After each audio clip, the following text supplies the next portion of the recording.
Praise the Lord. हम लोग व्रत का मौसम 22वां दिन में है। हम लोग land special daily Jesus Christ names ये विषय में है। आज हम लोग प्रॉफिट भविष्यद्वक्ता ये विषय में पढ़ाई करेगा। मत्ती का किताब 21 अध्याय 11 पद। लोगों ने कहा, यह गलील के नजरत का भविष्यद्वक्ता यीशु है।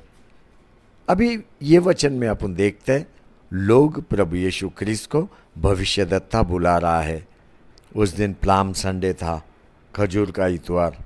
यीशु क्रिस्त राजाओं का राजा करके यरूशलेम में प्रवेश किया। आपको मालूम है, भविष्यद्वक्ता जकरिया भविष्यवाणी किया। जकरिया 9 अध्याय 9 में, हे सियोन बहुत ही मग्न हो, हे यरूशलेम जय जयकार कर, क्योंकि तेरा राजा तेरे पास आएगा। वह धर्मी और उद्धार पाया हुआ है, वह दीन है और गधे पर वरन गधी के बच्चे पर चढ़ा हुआ आएगा। अभी यीशु क्रिस्त ने ये भविष्यवाणी को पूरा किया। वो यरूशलेम में गधे पे बैठ के प्रवेश किया। तभी सारे नगर में हलचल मच गया और लोग कहने लगे, यह कौन है, यह कौन है। तब लोगों ने कहा, यह गलील के नजरत का भविष्यद्वक्ता यीशु है। आपको स्मरण है, पुराना नियम में इजरायली लोगों को 3 तरह के लोग चलाया करते थे। ये 3 तरह के लोग कौन है? भविष्यद्वक्ता, याजक और राजा। ये तीनों भी पद का काम अलग अलग है। अभी एक ही मनुष्य को तीनों पद नहीं रहता था, लेकिन प्रभु यीशु क्रिस्त को देख, ये तीनों भी पद को संभाला, भविष्यद्वक्ता, याजक और राजा। इसका मतलब प्रभु यीशु क्रिस्त भविष्यद्वक्ता है। वो परमेश्वर का शब्द घोषित करता था। इतना ही नहीं, आने वाले दिनों के विषय में भी वो बात करता था। उसने लोगों को चंगाई दिया, कई तरह का चमत्कार उसने किया। इसी तरह से पुराना नियम में भविष्यद्वक्ता काम करते थे, लेकिन यहाँ पे प्रभु यीशु क्रिस्त केवल परमेश्वर का शब्द घोषित नहीं करता था, लेकिन स्वयं यीशु क्रिस्त परमेश्वर का शब्द था।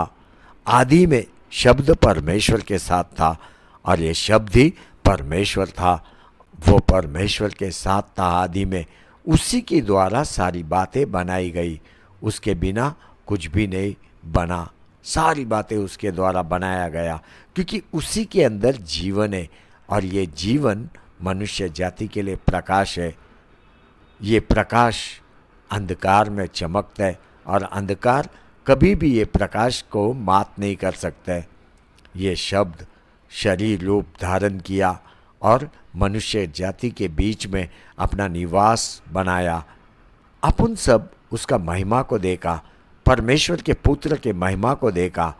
अभी प्रभु यीशु क्रिस्त पूरा कृपा और सत्य से भरा हुआ। पुराना नियम में मूसा ने भी भविष्यवाणी किया। उसने भविष्यवाणी किया कि मेरे सम्मान में परमेश्वर एक भविष्यद्वक्ता को उठाएगा, तुम उसी की सुनना। ये बात अपने को व्यवस्था विवरण 18 अध्याय 15 वचन में मिलेगा।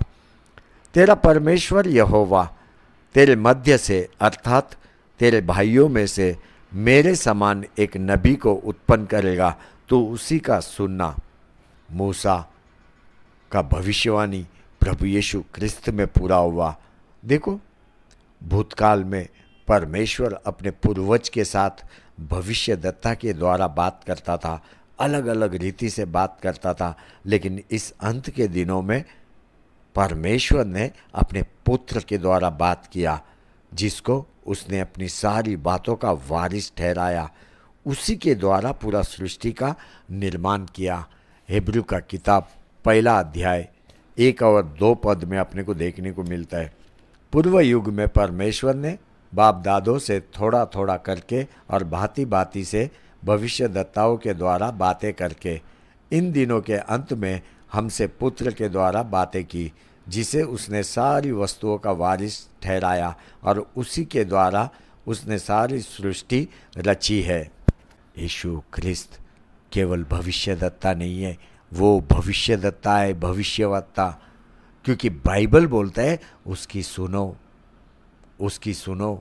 आपको मालूम है पुराना नियम में जितने भी भविष्यद्वक्ता थे वे लोगों के बीच में प्रसिद्ध नहीं था।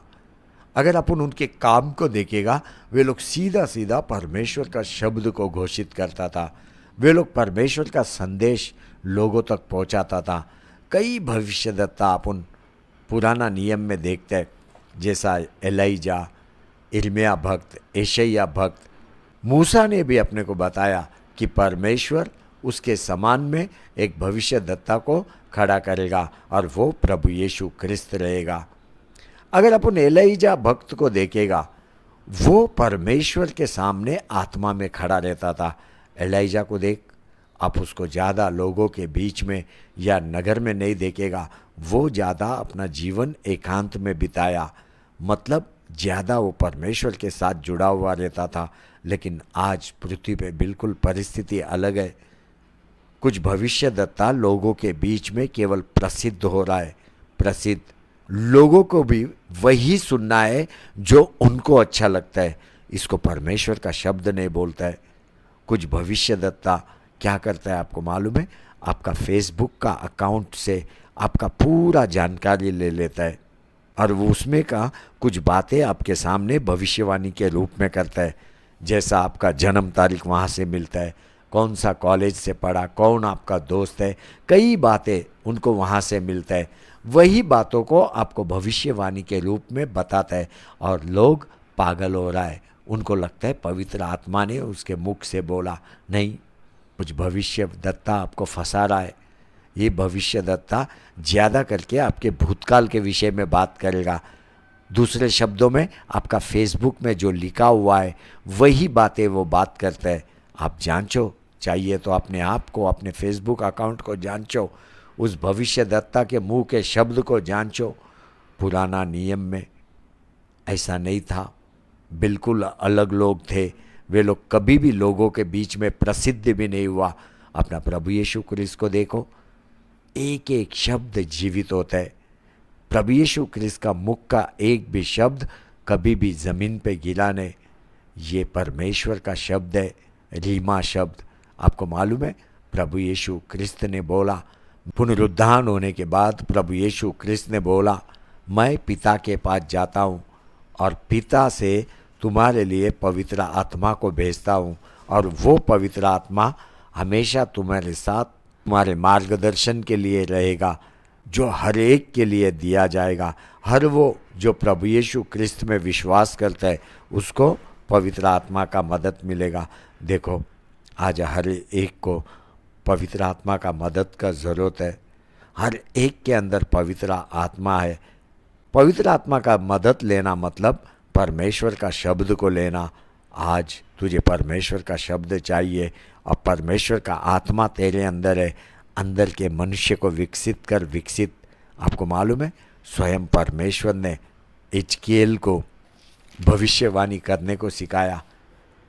एजकेल का किताब 37 अध्याय में अपन देखते हैं, परमेश्वर ने एजकेल को बोला, क्या ये मरी हुई हड्डियाँ फिर से जीवित हो सकता है? उस समय में परमेश्वर ने क्या किया मालूम है? एजकेल के आत्मा को उसके शरीर में से निकाला और उसके आत्मा को खाई के पास लेके गया जहाँ पे सूखी हुई हड्डियाँ पड़ी हुई थी। परमेश्वर ने वहाँ पे एजकेल के आत्मा को उन हड्डियों को बताया और परमेश्वर ने स्वयं पूछा, क्या ये मरी हुई हड्डियाँ फिर से जीवित होंगी? एजकेल ने बोला, परमेश्वर केवल आपको मालूम। परमेश्वर ने क्या किया? अपनी सामर्थ्य हाथ को एजकेल भक्त के ऊपर रखा और भक्त को बोला, तू इन हड्डियों पे भविष्यवाणी कर, हड्डियों को बोल, परमेश्वर के शब्द में जीवित हो। एजकेल ने भविष्यवाणी किया और वो हड्डियों के ऊपर मांस चढ़ने लगा और मांस के ऊपर चमड़ा आया। इतना ही नहीं, और वो हड्डियाँ अपने पैरों पर खड़ा हो गया। एक बड़ा चमत्कार हुआ। ये सारे इस्राएली लोग हैं, मतलब परमेश्वर का सेना। स्वयं परमेश्वर ने एजकेल भक्त को भविष्यवाणी करने को सिखाया। और अपना परमेश्वर भेदभाव करने वाला परमेश्वर नहीं। जितना प्रेम परमेश्वर ने एजकेल भक्त से किया, उतना ही प्रेम वो आपसे और मुझसे करता है। लेकिन आज कई लोग दूसरे के पास दौड़ते रहते हैं, यहाँ वहाँ दौड़ते रहते हैं। तेरे अंदर परमेश्वर का आत्मा है, वो आत्मा का मदद ले। आत्मा का मदद लेना मतलब प्रभु यीशु क्रिस्त का शब्द को सुनना। तू अपने जीवन पे भविष्यवाणी करने लगेगा। इतना ही नहीं, तू दूसरों के जीवन पे भी भविष्यवाणी करने लगेगा। मूसा ने भविष्यवाणी किया, वो एक भविष्यद्वक्ता था। परमेश्वर मूसा के साथ मुखामुख बातचीत किया। प्रभु यीशु क्रिस्त यूहन्ना का किताब 7 अध्याय 16 पद में बोला, यीशु ने उन्हें उत्तर दिया कि मेरा उपदेश मेरा नहीं परंतु मेरे भेजने वाले का है। इसका अर्थ क्या है? प्रभु यीशु क्रिस्त बता रहा है, मेरे मुंह के सब शब्द अब्बा पिता का शब्द है। मतलब प्रभु यीशु क्रिस्त एक भविष्यद्वक्ता है। प्रभु यीशु क्रिस्त यहाँ पे ये वचन में अपने आप एक भविष्यद्वक्ता करके घोषित कर रहा है। वो साक्षी दे रहा है कि मैं भविष्यद्वक्ता हूँ। और लोगों ने भी कहा, यह गलील के नाजरत का भविष्यद्वक्ता यीशु है। मेरा यीशु भविष्यद्वक्ता है। आमीन, आमीन, आमीन।